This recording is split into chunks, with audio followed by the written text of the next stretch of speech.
Hello and welcome to today's video. My name is Ben from Build a Body Online Rugby, and today we are going to cover what to eat to stay lean and strong for your rugby. And this can be particularly challenging when we are chasing a body composition goal. We are trying to lose our fat mass and increase our lean muscle mass. Sometimes it can be difficult to stay strong and get stronger as well. So if you're struggling with this video is going to be for you. Before we move on, make sure you like and subscribe to our channel if you want more rugby tips to help with your performance. Let's fire into it. So I wanted to start with this analogy here. As rugby players, you can think of yourself as a Ferrari or whatever your favorite sports car is. Okay, really simply, you need to fuel your high performing engine.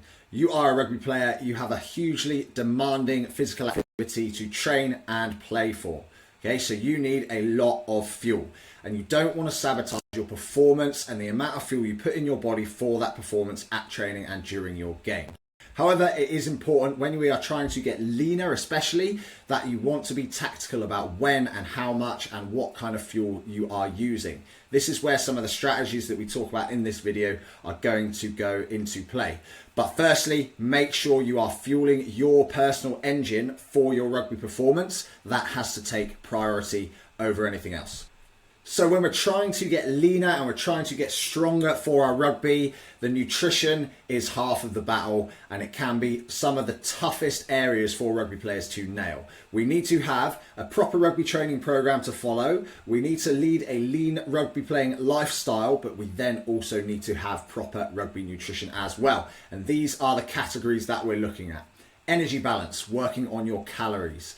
Macronutrient manipulation, nailing the levels of proteins, carbs and fats you're having every day. Nutrient timing, when during the day or during the week are you taking in those foods, the composition of the food, supplements and hydration. I want you to focus mainly on the top 1 and 2, as these are the absolute fundamentals. If you get those nailed, you can then start to refine things with the others. And this shows you a little representation of how to do that. Put your nutrition as a priorities pyramid, starting with the energy balance at the bottom, making the foundations, then going into your macronutrients and having the rest tipping at the top of the pyramid. This is so important to prioritize the fundamentals that are going to help you with your body composition goals, but also getting yourself stronger, faster, and helping you with your rugby performance at the same time. Let's break down each of these now for you so you've got a bit of detail. So starting with your energy balance, here we are looking at our calories. Typically, if you're trying to lose a little bit of body fat and get leaner for your rugby, you want to be in a minor calorie deficit. And this means taking in less energy than you are expending. Nice and simple, creating that balance. If you're doing the opposite way around and you are trying to be in a calorie surplus, you are going to be gaining weight because of it. Whatever your body composition goal is, these are the foundations, okay? Hopefully that makes sense. It's a super simple premise. As rugby players, it gets a little bit more complicated. We will go through some of that after we have covered off all of the areas of our pyramid.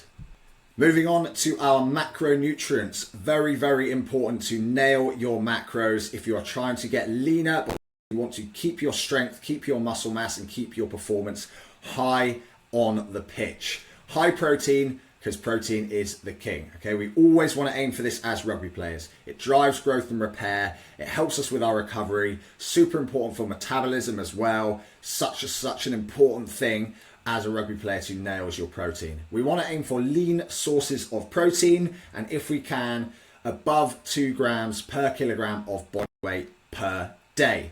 Typically aim high protein intake. As a rugby player, you have massive demands on your body. We want to have a high intake and aim high all the time.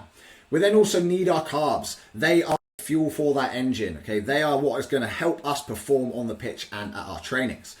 To aim for natural sources, slower releasing that last throughout the day, and high fiber to keep our gut health good. Quality carbs is the key. Not trying to eat a load of junk and not eating a load of sugars, making them quality. And finally, the fats. Also really important for us. They help us with our body processes, our hormone balance, and they provide us a bit of energy as well. We want unprocessed, unsaturated where we can. Note, when you're trying to get leaner, when you're trying to work on your energy balance, fats are typically extremely calorie dense in comparison to our protein and our carbs. So make sure you're aware of the amount of fats that you are taking in because of that reason if you are trying to trim down. For the purpose of this video, we aren't going to go into much detail at all with the other elements, but we have nutrient timing. Typically, we are trying to always eat protein spread evenly throughout the day, so we're constantly getting that intake in to grow and repair for our adaptation.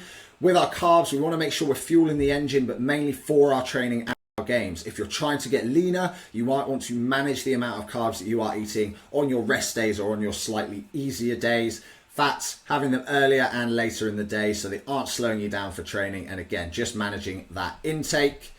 We've then got food composition. This is much more specific. We're talking about what is actually in the foods that you're eating. Fiber content, vitamins, minerals. We want to make sure those are all nice and high so that we are giving ourselves energy and we have high immunity and injury resistance. And finally, the icing on the cake is your supplement intake. If you are struggling with all of the below and you need a top up, typically as rugby players, again, the demands of the sport, but also we have typically more body mass, we are typically bigger human beings. Sometimes you need that extra boost. So the icing on the cake comes from the supplements. Remember, nail the bottom to the top. Okay, you've got to do it foundationally and then use those as the top ups. Like absolutely anything in rugby and in life, if you want to make a change, it comes down to core habits and behaviors. Okay, what can you do on a regular basis, day to day, that is going to push the needle and get you closer to where you want to be as a rugby player and as a human being?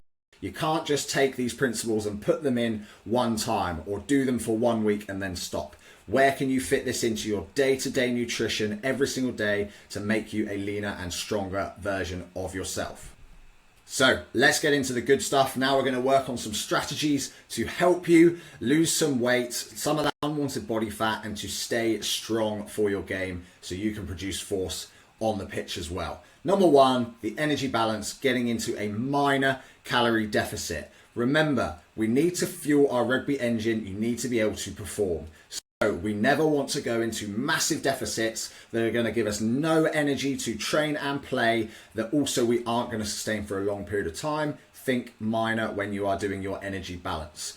Modifying your nutrition to reduce daily calories, but increase that protein intake. Remember how important protein is for keeping your muscle mass, for growth and repair, recovery. It's going to help you stay strong, stay fit, and stay healthy with those two. Modifying your training to increase activity and increase calorie burn.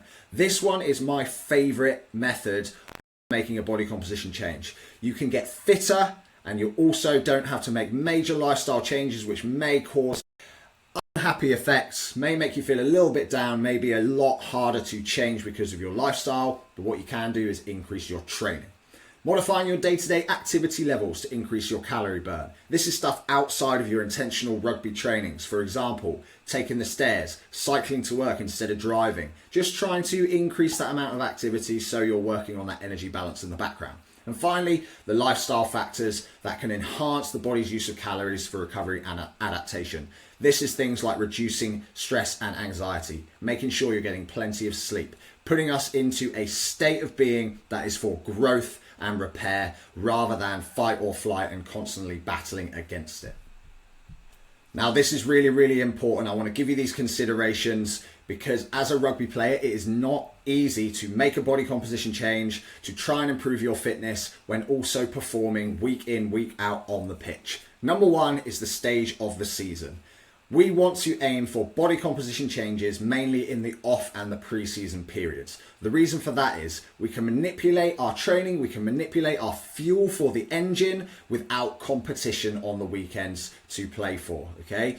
If we are doing this in the in-season and we are lacking the fuel, let's say we're putting ourselves into a calorie deficit, we are working really, really hard, our brain is all over the place working on trying to lose a little bit of weight, we are not focusing on our performance on the pitch. So if you take all of the time that you aren't playing in the season for the off-season and the pre-season, that is definitely beneficial.